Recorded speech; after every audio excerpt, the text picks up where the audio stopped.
नमस्कार दोस्तों, तारीख आज 9 नवंबर 2025 दिन रविवार, हिंदी तिथि पंचमी। आइए जानते हैं आज की देश और दुनिया की 25 सिलेक्टेड काम की और महत्वपूर्ण बड़ी खबरों को सिर्फ 15 मिनट में। पर अभी तक आपने इस वीडियो को लाइक नहीं किया तो लाइक कर दीजिए और चैनल पर नए हैं तो सब्सक्राइब कर लें। बिहार विधानसभा चुनाव के पहले चरण में रिकॉर्ड मतदान दर्ज हुआ। 121 सीटों पर 2020 के मुकाबले इस बार 31,81,858 अधिक वोट पड़े, जो 8.85% की बढ़ोतरी है। इस बार कुल 65% मतदान हुआ। SIR प्रक्रिया में पहले 48 लाख मतदाता घटे थे। जागरूकता अभियान, महिलाओं और युवाओं की भागीदारी से मतदान प्रतिशत में उल्लेखनीय वृद्धि दर्ज की गई। बिहार विधानसभा चुनाव के बीच राजद ने बड़ी कार्रवाई करते हुए पूर्व विधायक सीताराम यादव, उनके बेटे राकेश रंजन उर्फ विमल यादव और राजेश कुमार यादव को 6 साल के लिए पार्टी से निष्कासित कर दिया है। पार्टी ने तीनों पर निर्दलीय उम्मीदवार के रूप में चुनाव लड़ने और अधिकृत प्रत्याशी के खिलाफ प्रचार करने का आरोप लगाया है। चेतावनी के बावजूद पार्टी विरोधी गतिविधियां जारी रखने पर यह कदम उठाया गया। उत्तर प्रदेश में मतदाता सूची के विशेष पुनरीक्षण अभियान के दौरान अब केवल आधार कार्ड से पंजीकरण नहीं किया जा सकेगा। चुनाव आयोग ने सभी जिलाधिकारियों को निर्देश दिए हैं कि मतदाता के रूप में नाम जोड़ने या संशोधन के लिए आधार के साथ अन्य पहचान और निवास प्रमाण भी अनिवार्य रूप से जमा किए जाएं। इनमें passport, driving licence, PAN card, bank passbook या जन्म प्रमाण पत्र जैसे दस्तावेज मान्य होंगे। यह कदम मतदाता सूची को त्रुटि रहित और पारदर्शी बनाने के लिए उठाया गया है। हिमाचल प्रदेश स्कूल शिक्षा बोर्ड ने नियमों का उल्लंघन करने पर 294 निजी स्कूलों की मान्यता रद्द कर दी है। जांच में पाया गया कि ये स्कूल बोर्ड के पाठ्यक्रम की जगह दूसरे प्रकाशकों की किताबें पढ़ा रहे थे। सचिव डॉक्टर मेजर विशाल शर्मा ने बताया कि मान्यता प्राप्त स्कूलों के लिए बोर्ड की किताबें पढ़ाना अनिवार्य है। नियम तोड़ने पर यह कार्रवाई की गई। सुक्खू सरकार अब तक 1500 से अधिक स्कूल बंद कर चुकी है। रेलवे ने टिकट बुकिंग के नियमों में बड़ा बदलाव किया है। अब 28 अक्टूबर 2025 से सुबह 8 से 10 बजे तक ट्रेन टिकट सिर्फ आधार वेरीफाइड यूजर्स ही बुक कर पाएंगे। ये कदम फेक बुकिंग और एजेंटों की धांधली रोकने के लिए उठाया गया है। आधार वेरिफिकेशन के लिए यात्रियों को अपने IRCTC अकाउंट में लॉगिन कर ऑथेंटिकेट आधार विकल्प से लिंक करना होगा। इससे केवल असली यात्रियों को कंफर्म टिकट मिल सकेगी। मध्य प्रदेश की लाडली बहना योजना की लाभार्थियों के लिए खुशखबरी है। मुख्यमंत्री मोहन यादव 12 नवंबर को नर्मदापुरम के बाबई से बढ़ी हुई राशि की अगली किस्त ट्रांसफर करेंगे। अब राज्य की 1,26,00,000 बहनों को हर महीने 1,500 रुपए मिलेंगे, जो पहले 1,250 रुपए थी। महिला एवं बाल विकास मंत्री निर्मला भूरिया ने पुष्टि की है कि नवंबर से यह बढ़ी हुई राशि लाभार्थियों के खातों में आना शुरू हो जाएगी। बिहार विधानसभा चुनाव 2025 में मुख्यमंत्री पद को लेकर चल रही अटकलों पर अब विराम लग गया है। रक्षा मंत्री राजनाथ सिंह ने स्पष्ट किया है कि चुनाव के बाद नीतीश कुमार ही NDA के मुख्यमंत्री होंगे। उन्होंने दावा किया कि गठबंधन 243 में से 160 से अधिक सीटें जीतकर 2/3 बहुमत हासिल करेगा। राजनाथ सिंह ने कहा कि NDA पूरी मजबूती से नीतीश कुमार के नेतृत्व में चुनाव लड़ रहा है और जन स्वराज पार्टी का प्रभाव नगण्य रहेगा। फरीदाबाद में 8 और 9 नवंबर को बागेश्वर धाम के पंडित धीरेन्द्र कृष्ण शास्त्री की सनातन एकता पदयात्रा का भव्य आयोजन होगा। यह यात्रा मांगरकट से शहर में प्रवेश कर पाली चौक, मस्जिद चौक होते हुए NIT दशहरा मैदान पहुंचेगी, जहां श्रद्धालुओं के लिए भोजन व रात्रि विश्राम की व्यवस्था की गई है। प्रशासन ने ट्रैफिक व सुरक्षा को लेकर अलर्ट जारी किया है। करीब 10,000 श्रद्धालुओं के शामिल होने की संभावना है।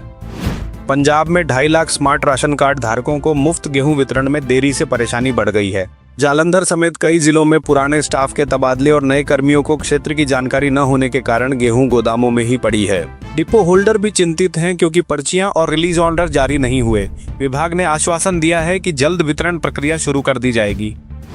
आधार कार्ड खो जाने पर आपका बैंक अकाउंट बिल्कुल सुरक्षित रहता है, क्योंकि सिर्फ आधार नंबर या कार्ड से कोई पैसे नहीं निकाल सकता।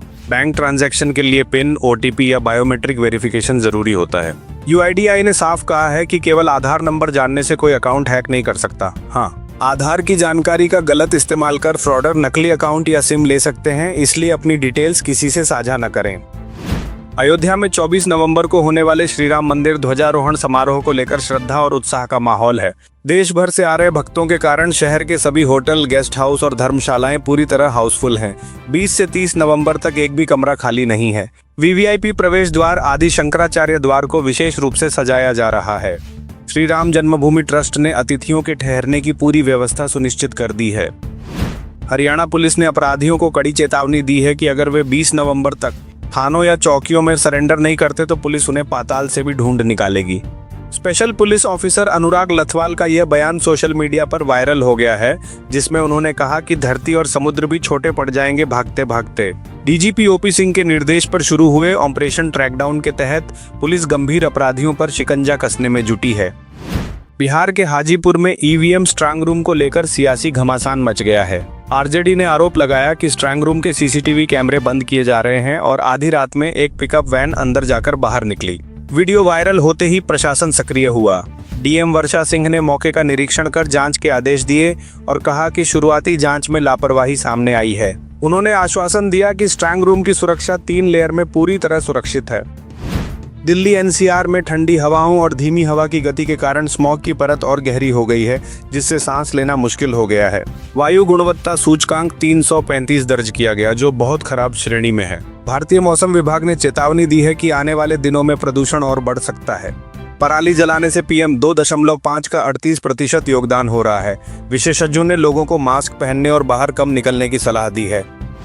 दिल्ली के रिठाला मेट्रो स्टेशन के पास बंगाली बस्ती में शुक्रवार रात लगी भीषण आग में एक व्यक्ति की मौत हो गई और एक बच्चा घायल हुआ है। आग पर काबू पाने के लिए दमकल की 29 गाड़ियां मौके पर पहुंची और घंटों की मशक्कत के बाद लपटों को नियंत्रित किया गया। आग की तीव्रता को मध्यम श्रेणी का माना गया है। घायल बच्चे का इलाज सफदरजंग अस्पताल में चल रहा है, जबकि आग लगने के कारणों की जाँच जारी है। भारतीय रिजर्व बैंक ने अब सोने के साथ साथ चांदी पर भी लोन देने की अनुमति दे दी है। नई guideline lending against gold and silver collateral directions 2025 1 अप्रैल 2026 से लागू होगी। अब बैंक और वित्तीय संस्थान चांदी के गहनों व सिक्कों पर भी लोन दे सकेंगे। गोल्ड या सिल्वर बुलियन पर लोन नहीं मिलेगा। चांदी पर अधिकतम 10 किलो और सिक्कों पर 500 ग्राम तक लोन लिया जा सकेगा। लोन चुकाने के 7 दिन के भीतर गहने लौटाने होंगे। रायपुर के बिलासपुर बाईपास पर शुक्रवार देर रात 3 ट्रकों की टक्कर से भीषण हादसा हो गया। टक्कर इतनी जोरदार थी कि एक ट्रक में आग लग गई और कुछ ही देर में वाहन जलकर खाक हो गया। इस हादसे में 2 ट्रक चालक गंभीर रूप से घायल हो गए, जिन्हें अस्पताल में भर्ती कराया गया है। सूचना मिलते ही पुलिस और दमकल की 3 गाड़ियां मौके पर पहुंची और 1 घंटे की मशक्कत के बाद आग पर काबू पाया गया। जम्मू कश्मीर के कुपवाड़ा जिले के केरन सेक्टर में सुरक्षा बलों और आतंकियों के बीच हुई मुठभेड़ में 2 आतंकवादी ढेर हो गए हैं। यह ऑपरेशन पिंपल नामक संयुक्त अभियान के तहत चलाया गया, जिसे घुसपैठ की खुफिया जानकारी मिलने पर शुरू किया गया था। सेना के जवानों ने संदिग्ध गतिविधि देखकर आतंकियों को चुनौती दी, जिसके बाद गोलीबारी शुरू हुई। सुरक्षा बलों ने जवाबी कार्रवाई में दोनों आतंकियों को मार गिराया। फिलहाल क्षेत्र में सर्च ऑपरेशन जारी है। HDFC बैंक ने अपने ग्राहकों को राहत देते हुए MCLR दरों में 10 बेसिस पॉइंट यानी 0.1% तक की कटौती की है। नई दरें 7 नवंबर 2025 से लागू हो गई हैं। अब बैंक की MCLR दरें 8.35% से 8.60% के बीच होंगी। इस कदम से होम लोन, ऑटो लोन और पर्सनल लोन की EMI पहले से कम हो जाएगी। ब्याज दरों में यह कटौती MCLR से जुड़े लोन धारकों को सीधा फायदा देगी। बिहार विधानसभा चुनाव के पहले चरण में रिकॉर्ड तोड़ 64.66% मतदान हुआ, जो पिछले 75 वर्षों में सबसे अधिक है। कुल 121 सीटों पर 3.5 करोड़ मतदाताओं ने मतदान किया। मुजफ्फरपुर और समस्तीपुर में 70% से अधिक वोटिंग दर्ज की गई। कई जिलों में EVM खराबी और झड़पें भी हुई। विशेषज्ञों के अनुसार महिलाओं की बड़ी भागीदारी, छठ के बाद मतदान और सरल प्रक्रिया ने रिकॉर्ड वोटिंग में अहम भूमिका निभाई। दिल्ली में बढ़ते वायु प्रदूषण को देखते हुए मुख्यमंत्री रेखा गुप्ता ने बड़ा फैसला लिया है। अब सर्दियों के मौसम में सरकारी और MCD कार्यालयों के समय में बदलाव किया गया है। 15 नवंबर 2025 से 15 फरवरी 2026 तक दिल्ली सरकार के दफ्तर सुबह 10 बजे से शाम 6:30 बजे तक और MCD कार्यालय सुबह 8:30 बजे से शाम 5 बजे तक खुलेंगे। सरकार का उद्देश्य यातायात का दबाव कम कर वायु प्रदूषण में कमी लाना है। सोना और चांदी के दाम में बीते 14 दिनों में भारी गिरावट दर्ज की गई है। इंडियन बुलियन ज्वेलर्स एसोसिएशन के अनुसार 17 अक्टूबर के मुकाबले 10 ग्राम 24 कैरेट सोना 10,774 रुपए सस्ता होकर 1,20,100 रुपए पर आ गया है। वहीं 1 किलो चांदी 20,955 रुपए गिरकर 1,48,275 रुपए रह गई। विशेषज्ञों का मानना है कि निवेशक फिलहाल सतर्क रहें, क्योंकि कीमती धातुओं में गिरावट का सिलसिला जारी है। प्रधानमंत्री नरेंद्र मोदी ने वाराणसी से 4 नई वंदे भारत एक्सप्रेस ट्रेनों को हरी झंडी दिखाकर देश को नई सौगात दी। इनमें बनारस खजुराहो, लखनऊ सहारनपुर, फिरोजपुर नई दिल्ली और एर्नाकुलम बेंगलुरु रूट शामिल हैं। इससे वाराणसी और खजुराहो के बीच सीधी कनेक्टिविटी स्थापित हो गई है। उद्घाटन यात्रा में स्कूली बच्चों, मीडिया कर्मियों और अतिथियों ने हिस्सा लिया। यह वाराणसी से चलने वाली 8वीं वंदे भारत एक्सप्रेस है, जो विंध्याचल, प्रयागराज और चित्रकूट धाम होकर खजुराहो पहुंचेगी। प्रधानमंत्री नरेंद्र मोदी ने सीतामढ़ी में चुनावी रैली के दौरान आरजेडी पर तीखा हमला बोलते हुए कहा कि बिहार ने जंगलराज वालों को 65 वोल्ट का झटका दिया है। उन्होंने कहा कि पहले चरण की वोटिंग में युवाओं और महिलाओं ने विकास के पक्ष में मतदान कर एनडीए को मजबूत किया है। पीएम मोदी ने जनता की सराहना करते हुए कहा कि बिहार ने कट्टा सरकार की बातों को नकारा और विकास व स्थिरता के पक्ष में स्पष्ट जनादेश दिया है। दिल्ली सरकार ने राजधानी को जाम से मुक्त करने के लिए बड़ा कदम उठाया है। अब पहली बार शहर के ट्रैफिक पैटर्न, पब्लिक ट्रांसपोर्ट और बाहरी वाहनों की आवाजाही का व्यापक सर्वे किया जाएगा। इस काम में आईआईटी बीएचयू सहयोग करेगी। स्टडी के तहत सड़कों पर traffic volume, peak time, parking management और ब्लैक स्पॉट की पहचान की जाएगी।